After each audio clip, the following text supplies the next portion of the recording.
안녕하세요. 인생고개입니다. 자식들 부모 도움 좋아하잖아요. 여유 있으면 자식들에게 도와주면 좋죠. 없는 돈 가지고 허리 졸라매고까지는 도울 필요 없다는 얘기고요. 제 주변에는 자식 위해서 집 사주고 차 사주고 이렇게 도와줄 때가 제일 뿌듯하고 행복하다고 말하는 사람도 있습니다. 부모 책임을 다했다는 생각이 든다는 거죠.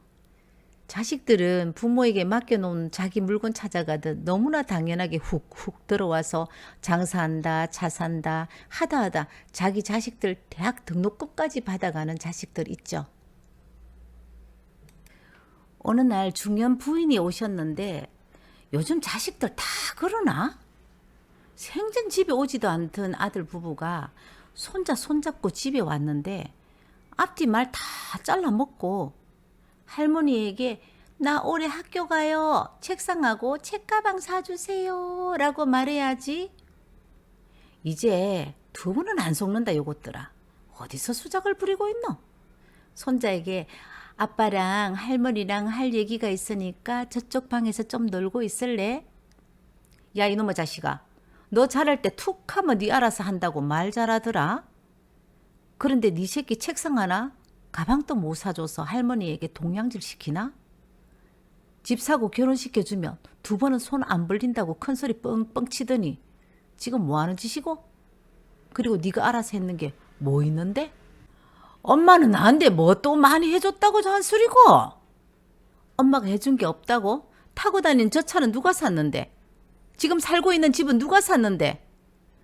얼마 전에 냉동고가 나발인가 없어서 음식 버리는 게 더 많다고 아침 저녁으로 엄마 필요 없으면 내인데 냉동고 달라고 정신 사납게 만들어서 또 내가 사줬지? 벼룩이 간을 빼먹으래 이 못된 놈의 새끼야. 너희는 돈 벌어서 다 어디 써노? 먹고 입고만 하고 나머지는 엄마가 다 해야 되나? 이제는 싫다 마 치아라 마. 지금부터 너희들 설 돈은 너희들이 벌어서 살든지 애들이고 굶어 죽든지 알아서 해라. 길가에 나가봐라. 너희들보다 못한 사람들 천지갈배깔이다. 그래도 잘만 살아가더라. 후회는 빨리 할수록 좋다고 하잖아요. 그리고 부모 자식 사이에도 동굴에는 확실하게 정해놓고 하는 것도 좋은 방법일 것 같아요. 저희 시어머니가 살았을 때 남편 사업 실패로 조금 큰 돈을 제가 빌렸던 적이 있습니다. 정해진 날짜가 되면 꼭 하루 전에 시어머니께서 이자 입금하라고 전화가 왔어요. 여유도 있는 분이 꼭 이렇게 야박하게 힘든 며느리에게 이자를 받아가야 되나? 그런 마음도 있었지만 이 부분에 대해서는 저랑 계산 방법이 같아서 차츰 전화 오기 전에 제가 밥상에 김치 하나 놓고 밥을 먹어도 이자는 꼭 보냈습니다. 몇 달이 흐른 후에 이제 이자 안 보내도 된다. 그리고 원금도 안 갚아도 된다. 이게 무슨 말이고? 나에게 이런 행운도 온단 말이가? 절대 있을 수 없는 일인데? 지금까지 한 번도 없던 행운이? 어떻게 나인데 이렇게 와? 제가 국민학교 다니는 세대였잖아요. 국민학교 다닐 때 풍선 뽑기도 안 되고 소풍 가서 보물찾기도 한 번도 못 해본 사람이고 행운하고는 사돈의 8촌 인연도 없는 사람인데 어떻게 복권 당첨 같은 행운이 일어났다는 게 전 도저히 믿을 수가 없었죠. 아들 셋에 딸 하나를 둔 시어머니께서는 유일하게 상속을 제외하고 목돈을 조건 없이 몇 번을 준 사람이 바로 저였어요. 그때 하신 말씀이 너는 엄마 돈 함부로 안 쓸 사람이지 라고 했습니다. 우연히 커피숍에서 옆 테이블 젊은 세댁들 이야기를 듣게 되었습니다. 잘 사는 자식들에게 돈 받아서 못 사는 자식에게 준다고, 또 있는 재산 자식들에게 나눠주지 않고 그냥 들고 있다고, 서운하다, 늙은 사람이 경우가 없다, 이렇게 옆에 사람들 전혀 신경도 안 쓰고 떠들고 있었어요.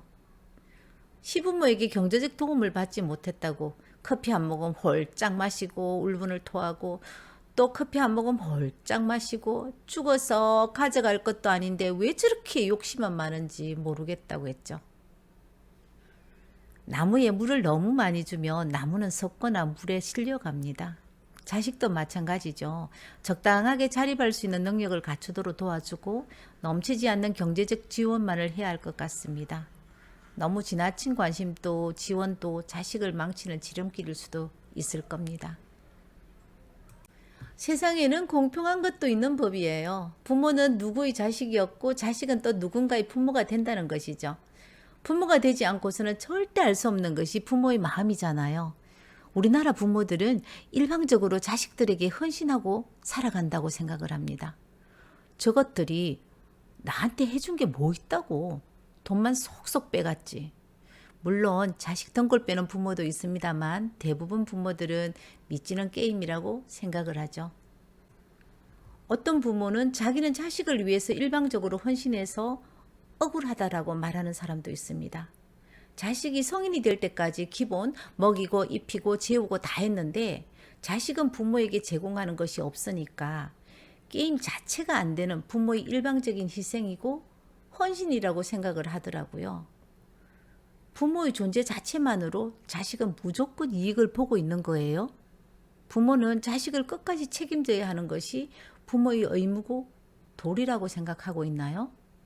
다른 사람들은 어떤 생각을 가지고 있는지 정말 궁금합니다. 친구가 사회를 봤었어요. 대기업에 다닌다고 자랑이 늘어났죠. 그런데 결혼하고 3개월도 안 돼서 회사를 때려치웠어요.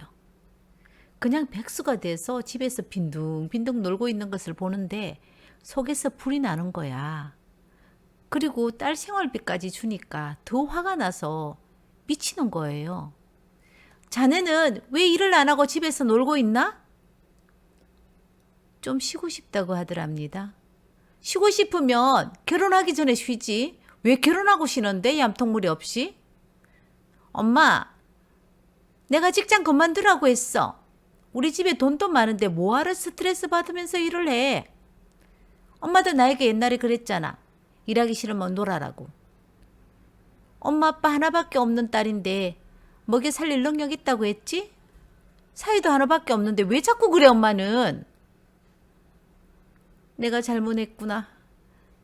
자식 인생 끝까지 책임지지 못할 거면 말도 함부로 하지 말았어야 했는데 요놈이 입이 문제야. 요놈이 입이 문제야.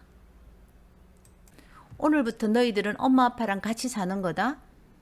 이 말에 딸과 사위는 무슨 기대심이 있었는지 얼굴에는 알 수 없는 화색이 싹 돌았다고 해요. 아침 6시면 사위는 남편을 따라 건축 현장에 나갔는데 남편이 건축업자거든요. 나가서 일용 근로자가 하는 일 청소하고 건축 자재 정리하고 일하는 사람들과 똑같이 일을 시켰답니다. 그리고 딸은 설거지하고 청소하고 집안일을 시켰는데 뺀질뺀질거리며 꾀를 부리다가 혼나니까 울면서 엄마! 나에게 왜 이래? 이런 일은 사람 쓰면 되는데 왜 나에게 시켜? 엄마는 지금 사람 쓰고 있잖아. 세상에는 공짜가 어딨어? 밥값은 하고 살아야지. 엄마가 하는 것 보고 다른 사람보다는 일당을 많이 줄 테니까 잔소리하지 말고 일해라. 부모에게 자신을 경제적으로 지원해 달라고 소송을 하는 성인 자식들도 늘어나고 있다고 합니다. 반대로 자식에게 법적으로 대응하는 부모들도 많고요. 경제가 힘들 때는 성인이 되어도 경제적인 활동은 물론 공부도 하지 않는 사람들이 많을 뿐만 아니라 독립하기도 어려운 현실입니다. 부모는 자녀가 미성년인 경우에는 아이를 먹이고 입히고 공부시키는 의무가 있는 동시에 부모로서 권리를 가질 수 있죠. 그럼 성인이 된 자녀를 계속 지원해야만 하는 건가요? 만 18세가 되면 친권은 사라지지만 부모로서 의무는 남아있다고 합니다. 요즘에는 경제적 독립하기도 힘들 뿐만 아니라 독립을 못해서 부모와 함께 살고 있는 자식들 많습니다. 부모가 자식에게 지원해주지 않으면 자식은 법정 소송을 할 수 있다고 하네요. 무조건 법에서 성인이 된 자식에게 지원해야 한다는 규정은 없고요. 내가 안 먹고 안 쓰고라도 자식에게 주고 싶은 것이 부모 마음입니다. 도와줄 수 있으면 도와줘야죠. 무턱대고 자식이니까 부모이니까 안쓰러워서 도와주면 안 된다는 얘기입니다. 돈, 재산 말고 부모가 자식에게 줄 수 있는 것들 많죠. 부모의 사랑과 애정, 교육을 통해서 지식과 지혜, 다양한 경험을 통해서 세상을 배우게 하고 자신의 꿈을 찾게 하고 올바른 가치관을 심어줄 수도 있고 자식에게 부모와 함께 할 수 있는 시간을 줄 수도 있습니다. 오늘 인생곡에는 부모가 자식에게 도와줄 것은 많다.